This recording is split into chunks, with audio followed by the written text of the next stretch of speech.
पूरे भारत के पीडीएस और डीलर भाई से मेरा निवेदन है कि यदि आप ये वीडियो देखते होंगे तो आप एक बार इस वीडियो को व्हाट्सएप, फेसबुक, ट्विटर, इंस्टाग्राम पर अपने स्तर से शेयर करने का कोशिश कीजिए। तब जाकर आपकी आवाज़ को सरकार सुनेगी। जिस तरीके से मैं बात इस वीडियो में किया हूं, उस वीडियो को सरकार सुनेगी, आपके डीलर भाई सुनेंगे, भारत के 145 करोड़ लोग सुनेंगे।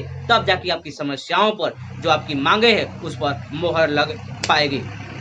सरकार को पीडीएस डीलरों को मानदेय देना चाहिए। इस बात को मैं इसलिए कहना चाहता हूं कि जितने कॉल मेरे पास आ रहे हैं, शायद उतने कॉल आपके पास आते तो आप भी कहते कि कहीं ना कहीं डीलर सही है, जो पीडीएस दुकानदार को चलाने वाले लोग हैं वो सही है, उनकी मांगे जायज़ है, इसलिए उनको मानदेय दिया जाए। मेरे पास सोने से लेकर जगने तक इतने कॉल आते हैं, वो कॉल मिस कॉल में तब्दील हो जाते हैं। किसी कॉल को मैं रिसीव कर पाता हूँ, किसी कॉल को मैं बैक कॉल करता हूँ कि आखिर कॉल आया तो कहाँ से आया। अब मैं बतलाऊंगा आपको कि आखिर इतने कॉल मेरे पास क्यों आ रहे हैं। एकमात्र द स्टार इंडिया वो ऐसा चैनल है जो कि लगातार डीलरों की जो हड़ताल है, डीलरों की जो खबर है, उसको चलाने का कार्य कर रहा है। 5.5 लाख भारत के डीलर इस चैनल पर आस लगा कर बैठे हुए हैं कि ये चैनल हमारे लिए कुछ करेगा, हमारे लिए कुछ आवाज़ उठा रहा है। हो सकता है कि भविष्य में ये चैनल हमारा जो बात है उसको आगे बढ़ाएगा। लेकिन जब बात कहा जाता है तो ये जो बातें मैं सुन रहा हूँ, जो डीलर मेरे पास कॉल कर रहे हैं, उनकी समस्याएं बहुत है। कितने के पिता की तबीयत खराब है, कितने के बेटे के ड्रॉप आउट होने की डर है, कितने की भोजन घर में नहीं है, कितने की लेबर के पैसा देने की ज़रूरत है, कितने की अपने दुकान है उसको भाड़ा का जो पैसा है उसको देने की ज़रूरत है। लेकिन वह समस्याएं कहीं ना उनकी समस्याएं बनकर रह जा रही है। सरकार सुनने पर कहीं ना कहीं अपनी आंखें बंद कर सोई हुई नजर आ रही है। आखिर सरकार कब जागेगी?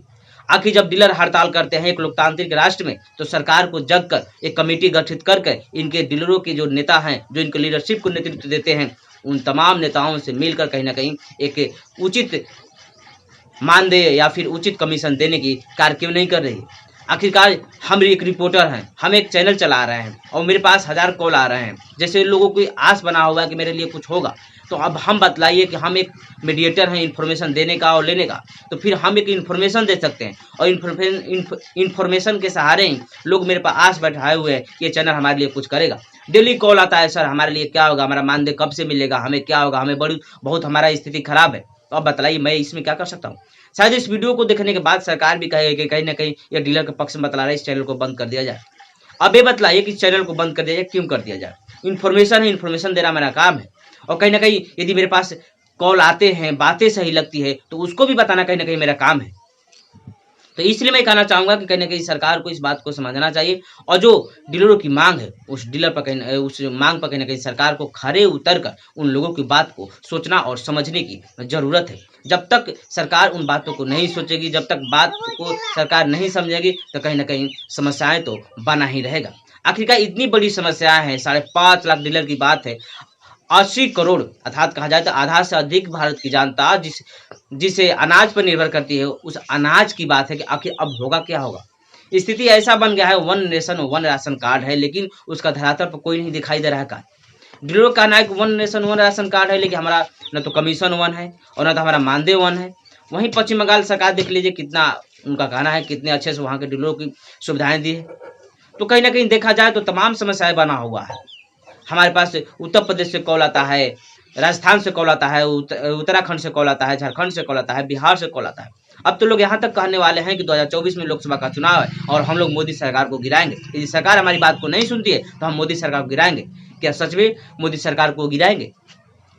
5.5 लाख डीलर की बात है। यदि सरकार 5.5 लाख डीलर को लाइसेंस रद्द कर दे या फिर कहें कि डीलर ही अपना पोस्ट मशीन सरकार के पास जमा करके और अनाज देना बंद कर दे, तो ये तो सही है कि 5.5 लाख डीलर कहीं ना कहीं सरकार को, जो वर्तमान में सरकार है, उनको वोट देने नहीं जा रहे हैं। और 5.5 लाख डीलर के साथ देखा जाए तो उनके रिलेटिव, उनके लोग, वैसे बहुत सारे समाज में चहेते लोग हैं जो डीलरों की समस्याओं को देखकर उनके ऊपर कहीं ना कहीं दया बरसा रहे हैं। वो लोग भी कहीं ना कहीं सरकार को यदि वोट नहीं देते हैं तो सरकार की स्थिति क्या होगी।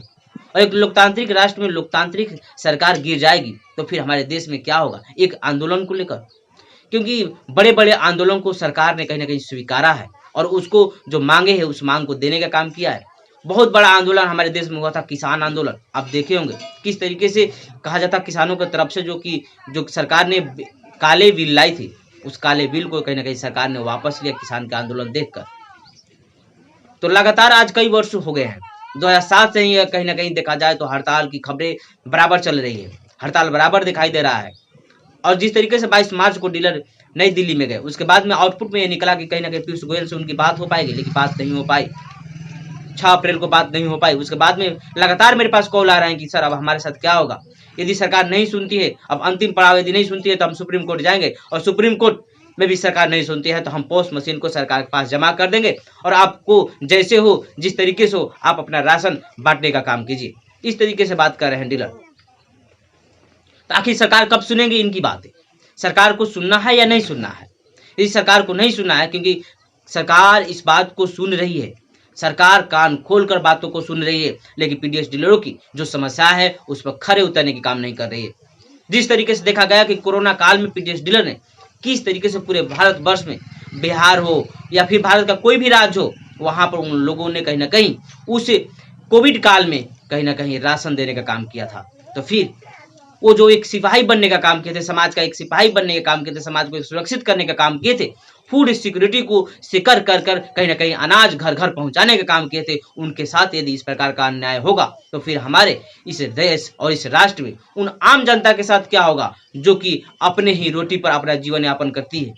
सरकार को समझने की जरूरत है कि आखिरकार इतने लंबे समय से आंदोलन जो चल रहे हैं, 2007 से जो आंदोलन चल रहे हैं, 5.5 लाख डॉलरों की मांग है, जो कि 80 करोड़ जनता की कहीं ना कहीं जो अनाज देते हैं उनकी समस्याएं हैं, तो फिर सरकार कब सुनेगी? कहा जाता है कि किसान तो अन्नदाता होते हैं, लेकिन फिर उसी किसान को अन्न समय पर नहीं मिल पा रहा है, क्योंकि दुकानें बंद हो जा रही है, पीडीएस दुकान बंद कर दे रहे हैं, उनको मार्जिन मनी सही समय पर नहीं मिल पा रही है, कमीशन सही दर पर नहीं मिल पा रहा है, तो फिर ये तो समस्याएं तो बना रह पाया है। मेरे पास 1000 कॉल आ रहे हैं, उस कॉल को मैं क्या करूं? क्या मैं नंबर देना बंद कर दूं? क्या स्क्रीन पर नंबर देना बंद कर दूं? मोबाइल स्विच ऑफ कर दूं? उनका कॉल नहीं रिसीव करूं? उनको कॉल बैक नहीं करूं? ये मैं काम करूं? यदि सरकार कहती है कि मैं काम करूं तो मैं कल अगले बार से वीडियो में नंबर देना बंद कर दूंगा, मैं कॉल रिसीव करना बंद कर दूंगा, मैं कॉल बैक करना बंद कर दूंगा, मैं कोई जवाब नहीं दूंगा। मैं साथ जिस तरीके से नेशनल चैनल में खबरें चला करती थी, आज ये बतलाइए, मेरे पास नंबर है, मेरे को लोग कॉल कर दे रहे हैं, लेकिन जिस चैनल में खबरें महत्वपूर्ण चलती है वहां पे यदि नंबर ना हो, ईमेल हो, लोग जानकार हो ईमेल कर पाने की, क्योंकि बहुत सारे वैसे भारत में लोग हैं जो कि ईमेल नहीं कर पाएंगे, तो फिर उनकी समस्याएं तो समस्या ही बनकर रह पाएगी। फिर उनकी समस्याओं पर कहीं ना कहीं लिपापोती कौन करने वाला है? उनकी समस्याओं को सुनने वाला कौन है? तो कहीं ना कहीं नंबर देना कहीं गलत है, तो फिर मैं नंबर देना गलत समझकर नंबर देना बंद कर दूंगा। तो कहीं ना कहीं ये समस्याएं बना हुआ है, इस समस्याओं को सरकार को समझने की जरूरत है, क्योंकि सोशल मीडिया चैनल पे यदि इस प्रकार के कॉल आते हैं तो कहीं ना कहीं देखा जा रहा है कि एक ना कहीं पहुंच की तो बात है, रीच की तो पहुंच की और व्यूअर्स की बात तो है, लेकिन बात समस्या की है कि आज लंबे समय से समस्या चल रहे हैं, लेकिन समस्या का निदान अभी तक नहीं हुआ। आखिर इसका जिम्मेदार कौन है? क्या पीडीएस संघ जिम्मेदार है, डीलर जिम्मेदार है, या फिर सरकार जिम्मेदार है? यदि पीडीएस संघ और डीलर जिम्मेदार है तो सरकार को इनकी लाइसेंस बंद कर देनी चाहिए। यदि सरकार जिम्मेदार है तो पीडीएस संघ और डीलर भाइयों को अपना पोस्ट मशीन जमा कर देना चाहिए।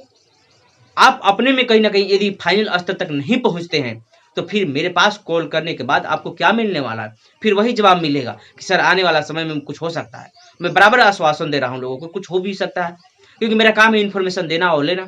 तो मैं इन्फॉर्मेशन दे रहा हूं, जो इन्फॉर्मेशन आ रहा है उसको मैं शेयर कर रहा हूं, तो फिर मैं इतना ही काम कर सकता हूं। मैं सरकार का कोई सचिव और प्रधानमंत्री नहीं हूं कि आपकी जो मांगे है उसको मैं लागू करवा दूंगा।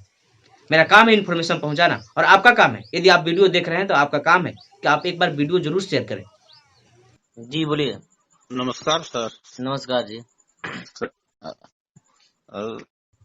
हम एक साधारण डीलर बोल रहे हैं सर। हाँ हाँ बोलिए। अब तो डीलर की समस्या को बहुत ज्यादा ध्यान दे रहे हैं। जी जी। कुछ मदद कीजिए सर, कैसे हम लोगों का गुजारा बसारा चलेगा सर? हाँ। कहाँ से है सर? हम सर झारखंड से। कहाँ से बोले सर? आप बोलिए। झारखंड से बोल रहे हैं सर। अच्छा झारखंड से हैं। हाँ। क्या समस्या चल रही है सर आपकी उधर? क्या समस्या सर, हम लोगों को उधर 12-14 महीना का मानदेय नहीं कमीशन नहीं मिला है सर, जो प्रधानमंत्री वाला वितरण किए हैं उसमें। और फिर इधर तो मिला है 2 महीना का, उधर दिसंबर तक नहीं मिला है कुछ। यही सब है सर। कैसे अब बीमार हैं, जांच कराएंगे। ग्राफी कराना था सर, इस सबसे बहुत ज्यादा परेशानी में रहते हैं सर। 5-6 परिवार है, पढ़ाना लिखाना बाल बच्चे का है सर। क्या बोलेंगे सर, बहुत ज्यादा तकलीफ में है सर। अधिक भावना में बहने से नहीं होगा। कुछ हम लोगों का मानदेय वगैरह भी नहीं बढ़ रहा है। कुछ कीजिए सर हम लोगों के लिए। हम लोग सर मेहनत की रोटी खाना चाहते हैं सर। अच्छा जी।